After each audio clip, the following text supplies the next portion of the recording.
এই মুহূৰ্তত অসমৰ প্ৰত্যেকগৰাকী জনসাধাৰণলৈ দিবলৈ লৈছো ডাঙৰ খবৰ। আজি হৈছে ২৭ জুন। আজি অসমৰ লাখ লাখ দুখীয়াসকললৈ কেইখনমান চৰকাৰী আঁচনি লৈ দিবলৈ লৈছো ডাঙৰ খবৰ। তো যিসকল মানুহে ভিডিঅ'টোত ক্লিক কৰিছে অনুগ্ৰহ কৰি ভিডিঅ'টো স্কিপ নকৰি প্ৰথমৰ পৰা শেষলৈ চাই থাকিব, কিয়নো এইটো ভিডিঅ'ৰ মাজত কৃষকসকলৰ পৰা আৰম্ভ কৰি আত্মসহায়ক গোটৰ মহিলাসকলৰ ১০,০০০ টকা প্ৰদানক লৈ কেইখনমান নতুন খবৰ আপোনালোকক প্ৰদান কৰিম। তো অনুগ্ৰহ কৰি ভিডিঅ'টো স্কিপ নকৰি প্ৰথমৰ পৰা শেষলৈ চাব, আৰু মোৰ চেনেলত নতুন হ'লে প্লিজ চেনেলটো ছাবস্ক্ৰাইব কৰি মোৰ লগত থাকিব। তো বলক ভিডিঅ'টো আৰম্ভ কৰি আজি প্ৰথমটো গুৰুত্বপূৰ্ণ খবৰৰ বিষয়ে বিস্তাৰিত জানি লওঁ। তো ইয়াৰ পিছত আপোনালোকক আত্মসহায়ক গোটৰ মহিলাসকলৰ ১০,০০০ টকা প্ৰদানক লৈ এখন নতুন খবৰ প্ৰদান কৰিম। তো অনুগ্ৰহ কৰি ভিডিঅ'টো স্কিপ নকৰি প্ৰথমৰ পৰা শেষলৈ চাই থাকিব। তো প্ৰথমটো খবৰ হ'ল কৃষকসকলৰ বাবে। তো কৃষকসকলৰ বাবে ভাৰত চৰকাৰে আৰম্ভ কৰিছে এখন বিশেষ আঁচনি। তো এইখন আঁচনিৰ জৰিয়তে কৃষকসকলে কিন্তু খেতি বাতি কৰাৰ পিছত যদি খেতি বাতিৰ ক্ষয় ক্ষতি হয় তেন্তে লাভ কৰিব পাৰিব ক্ষতিপূৰণ। তো কেনেকৈ আবেদন কৰিব সেয়া প্ৰথমে আপোনালোকক দেখুৱাই দিছোঁ। আপোনালোকে নিজৰ অঞ্চলত যিখন বীমা কোম্পানীৰ আণ্ডাৰত প্ৰধানমন্ত্ৰী ফচল বীমা যোজনাত আবেদন চলি আছে সেইখন বীমা কোম্পানীৰ ফৰ্ম প্ৰথমে কালেক্ট কৰিব লাগিব। তো কালেক্ট কৰাৰ পিছত ইয়াতে প্ৰথমে নাম লিখিব, তাৰপিছত আধাৰ কাৰ্ডৰ নাম্বাৰ, পান কাৰ্ডৰ নাম্বাৰ আৰু জেণ্ডাৰ দিব লাগিব। এইখিনি দিয়াৰ পিছত অকণমান তলত লিখা চাব পাৰিব কণ্টেক্ট ডিটেইলছ।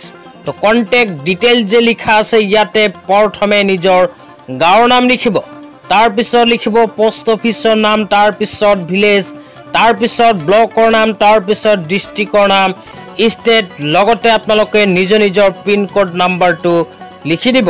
লিখি দিয়াৰ পিছত ৰাইট চাইডে দিব লাগিব মোবাইল নম্বৰ। তো এইখিনি দিয়াৰ পিছত দিব লাগিব আপোনালোকৰ বেংক একাউণ্টৰ বিৱৰণ।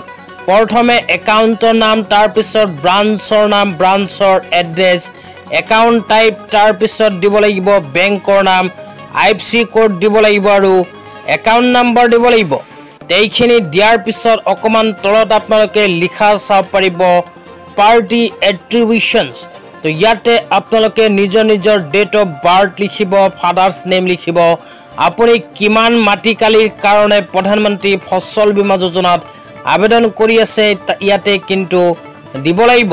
তাৰপিছত ফাৰ্মাৰ ৰিলিজিয়ন দিব, ফাৰ্মাৰ টাইপ দিব, অকুপেশ্যন দিব, ফাৰ্মাৰ কোৱালিফিকেশ্যন দিব, ফাৰ্মাৰ কেটেগৰী দিব, ফাৰ্মাৰ কমিউনিটি দিব। এইখিনি দিয়াৰ পিছত আহিব নমিনি ডিটেইলছ। নমিনি ডিটেইলছত প্ৰথমে নমিনিৰ নাম দিব, তাৰপিছত আপোনালোকে দিব লাগিব নমিনিৰ লগত আপোনাৰ ৰিলেশ্যন। তো এইখিনি দিয়াৰ পিছত আৰু কেইখনমান অপশ্যন আপোনালোকে ইয়াতে চাব পাৰিব। এইকেইখন অপশ্যন ফিল আপ কৰি তলতে আপোনালোকে চাব পাৰিব প্লেচ। তো প্লেচ যে লিখা আছে ইয়াতে নিজৰ গাঁৱৰ নাম লিখিব, তাৰপিছত ডেট দিব, তাৰপিছত ৰাইট চাইডে কৰিব লাগিব ছিগনেচাৰ। এইখিনি কৰাৰ লগে লগে ফাইনেলি ফৰ্মখন ফিল আপ কৰা হৈ যাব। তো ফৰ্মখন ফিল আপ কৰা হোৱাৰ পিছত এই ফৰ্মখন আপোনালোকে নিজৰ জিলাৰ নিৰ্দিষ্ট বীমা কোম্পানীৰ ওচৰত গৈ জমা দিলেই কিন্তু আপোনাৰ খেতিডৰা প্ৰধানমন্ত্ৰী ফচল বীমা যোজনাত অন্তৰ্ভুক্ত হৈ যাব। তো প্ৰধানমন্ত্ৰী ফচল বীমা যোজনাত যেতিয়াই আপোনাৰ খেতিডৰা অন্তৰ্ভুক্ত হৈ যাব তেতিয়া কিন্তু আপোনালোকৰ যদি খেতি বাতি কৰাৰ পিছত সেইখন খেতি বাতি বানপানী, খৰাং আদি কোনো প্ৰাকৃতিক দুৰ্যোগৰ ফলত নষ্ট হয় তেন্তে লগে লগে লাভ কৰিব পাৰিব সেইখন খেতি বাতিৰ ক্ষতিপূৰণ। তো যিসকল কৃষকে এতিয়ালৈকে প্ৰধানমন্ত্ৰী ফচল বীমা যোজনাত আবেদন কৰা নাই অতি সোনকালে কৰি লওক আবেদন। তেতিয়া আপোনালোকক দিবলৈ লৈছোঁ আজি দ্বিতীয়টো খুবেই গুৰুত্বপূৰ্ণ খবৰ। অনুগ্ৰহ কৰি ভিডিঅ'টো স্কিপ নকৰি প্ৰথমৰ পৰা শেষলৈ চাই থাকিব। তো আজি দ্বিতীয়টো খবৰ হ'ল অসম চৰকাৰৰ এখন বিশেষ আঁচনি লৈ। তো অসম চৰকাৰৰ এখন বিশেষ আঁচনি হ'ল অসম শিল্পী পেঞ্চন আঁচনি। তো অসম শিল্পী পেঞ্চন আঁচনিত কোনবোৰ মানুহে আবেদন কৰিব পাৰিব আৰু আবেদন কৰাৰ পিছত আপোনালোকে কি সুবিধা লাভ কৰিব, কেনেকৈ আবেদন কৰিব বিতংভাৱে আপোনালোকক জনাই দিছোঁ অনুগ্ৰহ কৰি চাই থাকিব। তো আঁচনিখনৰ বিষয়ে ইয়াতে লিখা আছে, শিল্পী পেঞ্চন আঁচনি অসম চৰকাৰৰ দ্বাৰা পৰিচালিত শিল্পী পেঞ্চন আঁচনি ৰাজ্যৰ প্ৰতিভাৱান শিল্পীসকলক অন্তৰ্ভুক্ত কৰাৰ এক বিশেষ পদক্ষেপ। তো শিল্পী পেঞ্চন আঁচনিত কোনবোৰ মানুহে আবেদন কৰিব সেয়াও আপোনালোকক জনাই দিছোঁ। প্ৰথমে কোৱা হৈছে অসমৰ স্থায়ী বাসিন্দা হ'ব লাগিব। দ্বিতীয়তে কোৱা হৈছে সংগীত, নৃত্য, সূক্ষ্ম কলা, পুতলা, কষ্টৰী নিৰ্মাতা, ভ্ৰাম্যমাণ থিয়েটাৰ, লগতে অপেশাদাৰী থিয়েটাৰ আৰু চলচ্চিত্ৰ আদিৰ বিভিন্ন শাখাৰ শিল্পী এইখন আঁচনিত আবেদন কৰাৰ বাবে যোগ্য। লগতে আৰু কোৱা হৈছে আবেদনকাৰীৰ বাবে স্বীকৃত প্ৰমাণ পত্ৰ থকাটো বাধ্যতামূলক। এইকেইখন যোগ্যতা যদি আপোনালোকৰ আছে তেন্তে কৰিব পাৰিব আবেদন।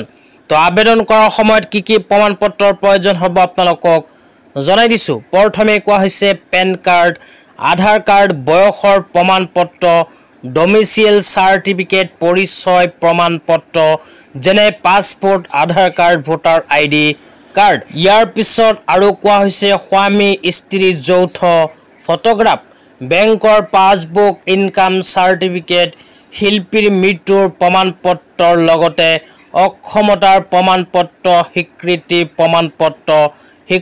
প্ৰমাণ পত্ৰ লাভ কৰা বঁটা বা সন্মানৰ প্ৰমাণ পত্ৰৰ লগতে আৰু কোৱা হৈছে ৰাষ্ট্ৰীয় আন্তঃৰাষ্ট্ৰীয় স্বীকৃতিপ্ৰাপ্তৰ প্ৰমাণ পত্ৰ। এইবোৰ প্ৰমাণ পত্ৰ যিসকল শিল্পীৰ আছিল সেইসকল শিল্পীৰ স্ত্ৰীয়ে কিন্তু কৰিব পাৰিব আবেদন। তাৰপিছত কোৱা হৈছে শিল্পী পেঞ্চন আঁচনিৰ সুবিধা। তো যিসকলে এইখন আঁচনিত আবেদন কৰিব সেইসকলক পোনপটীয়াকৈ প্ৰদান কৰিব 8,000কৈ টকা। লগতে আৰু কোৱা হৈছে মৃত শিল্পীৰ পৰিয়ালে এককালীনভাৱে আৰ্থিক সাহায্য লাভ কৰিব 50,000কৈ টকা। তো যিসকল শিল্পী মৃত্যুবৰণ কৰিছে সেইসকল শিল্পীৰ পৰিয়ালে যদি শিল্পী পেঞ্চন আঁচনিত আবেদন কৰে তেন্তে পোনপটীয়াকৈ এককালীন 50,000কৈ টকা লাভ কৰিব।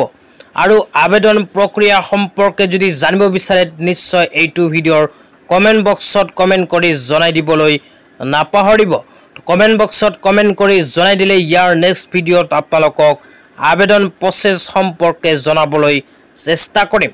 তো বৰক এতিয়া আপোনালোকক আজি তৃতীয়টো গুৰুত্বপূৰ্ণ খবৰ বিষয়ে বিস্তাৰিত জনাই দিওঁ।